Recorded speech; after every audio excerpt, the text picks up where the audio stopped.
ముందు మీడియా మిత్రులు నా నుంచి ఏదేదో న్యూస్లు కావాలని నేను వేరే ప్రెస్ మీట్ పెడితే చాలా ఎక్సైటింగ్గా ఉన్నారు. సో మిమ్మల్ని డిసప్పాయింట్ చేయడం ఇష్టం లేక మీకు ఫిలిం ఇండస్ట్రీకి సంబంధించిన ఏవైతే కొన్ని విషయాలు ఉన్నాయో అవి నేను షేర్ చేస్తాను. యాక్చువల్ తెలుగు ఫిలిం ఛాంబర్ ప్రెసిడెంట్గా జరిగిన విషయాలు ఏమేమవుతున్నాయో మీకు చెప్తాను. ఒకటి, ఫిలిం ఇండస్ట్రీ ద్వారా మన అందరం వెళ్ళి మినిస్టర్ గారిని కలవడం జరిగింది. సో అది ఆల్రెడీ మీరు ఫొటోస్ రూపంలో చూశారు.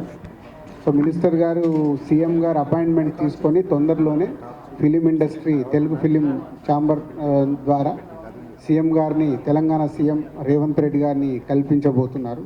ఇదొక న్యూస్. అది డేట్ రాగానే మళ్ళీ మీకు అఫీషియల్గా చెప్తాం. సో సెకండ్, ఈ సంక్రాంతికి రిలీజ్ కాబోతున్న సినిమాల గురించి మొన్న ఛాంబర్లో అందరు ప్రొడ్యూసర్లతో మీటింగ్ చేయడం జరిగింది. ఆ మీటింగ్ లోపల ఏం జరిగింది మాకు తెలుసు, కానీ బయటకైతే రకరకాల స్టేట్మెంట్లు, రకరకాల మ్యాటర్స్ స్ప్రెడ్ చేశారు. యాక్చువల్గా ఆ 5 ప్రొడ్యూసర్స్ని పిలిచి ఏదన్నా అవకాశం ఉంటే ఒకరిద్దరు వెనకకి వెళ్తే వచ్చే సినిమాలకి థియేటర్స్ కంఫర్టబుల్గా దొరుకుతాయని నా ఆధ్వర్యంలోనే జరిగింది. ఎందుకంటే నా సినిమా నేను పోస్ట్పోన్ చేశాను కాబట్టి నేను లీడ్ చేస్తే బాగుంటుందని అందరూ ఆ 5 నిర్మాతలు కోరుకున్నారు. సో 5 నిర్మాతలతో పాటు చాలామంది డిస్ట్రిబ్యూటర్లు అడగడం వల్ల ఛాంబర్ నుంచి, తెలంగాణ ఛాంబర్ ఆఫ్ కామర్స్ నుంచి తెలుగు ఫిలిం ఛాంబర్ కామర్స్కి వాళ్ళు ఒక లెటర్ రాస్తే ఆ మీటింగ్ జరిగింది. సో అందరు ప్రొడ్యూసర్లకు చెప్పడం జరిగింది.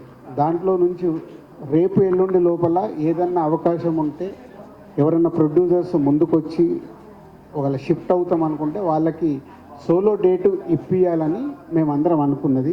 సో ఆ ప్రొడ్యూసర్స్ దగ్గర నుంచి రేపు కానీ ఎల్లుండి కానీ ఏదన్నా వాళ్ళు పాజిటివ్గా వస్తే ఛాంబర్ ద్వారా వాళ్ళకి సోలో డేట్ ఇప్పిస్తాం. అదే రేపు ఎల్లుండి వాళ్ళ దగ్గర నుంచి రియాక్షన్ వచ్చే అవకాశం ఉంది. పోతే అందరు ప్రొడ్యూసర్లకు మాకు ఎలా ఉంటుందంటే, ప్రొడ్యూసర్స్ దగ్గర నుంచి ప్రతి ఒక్కరికి సంక్రాంతికి రిలీజ్ చేస్తే ఏదో అద్భుతాలు జరిగిపోతాయి మా సినిమాకి అని ఆశలో బతుకుతాం మేము. సో కాబట్టి అందరికీ సంక్రాంతి డేటే కావాలనుకుంటాం. సో నాకున్న ఎక్స్పీరియన్స్తో నా సినిమా వర్క్ అవ్వట్లేదని నేను చాలా ముందు జాగ్రత్తగా నా సినిమాని సమ్మర్కి షిఫ్ట్ చేసుకున్నాను. సో అలాగే ఎవరైనా ప్రొడ్యూసర్స్ ముందుకు వస్తే అది జరుగుతుంది. అది రేపు ఎల్లుండి అలాంటిది ఏదైనా జరిగితే మళ్ళీ అఫీషియల్గా మీకు ఏదో ద్వారంగా న్యూస్ ఇస్తాం. దయచేసి సోషల్ మీడియాలో కానీ అక్కడ తెలియని న్యూస్లు రాసేసి అనవసరంగా రాద్ధాంతం చేయకూడదు. సో ఇక్కడ ఈసారి దిల్ రాజు మీకు దొరకలేదు కాబట్టి రాద్ధాంతం కూడా చేయలేరు అనుకుంటున్నాను. నేను అక్కడ గ్రౌండ్లో ఉన్నాను అనుకోని ఆడుకుంటారు. సో 5 ప్రొడ్యూసర్లకు న్యాయంగా, పెద్ద సినిమా అయితే గుంటూరు కారం ఎప్పుడు అనౌన్స్ చేశారు కాబట్టి వాళ్ళు వచ్చేస్తారు. అలాగే అదర్ 4 ప్రొడ్యూసర్స్కి ఎక్స్ప్లెయిన్ చేయడం జరిగింది, ఎవరన్నా ఒకరిద్దరు వెళ్తే బాగుంటుంది అని.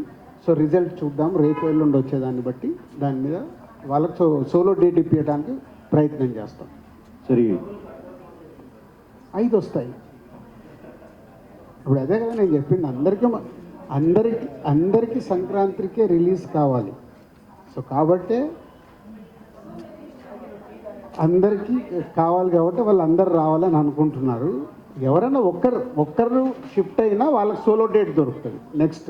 అది ఛాంబర్ ద్వారా వేరే సినిమాలు రాకుండా సోలో డేట్ అకామిడేట్ చేపిద్దామనే ప్రయత్నం.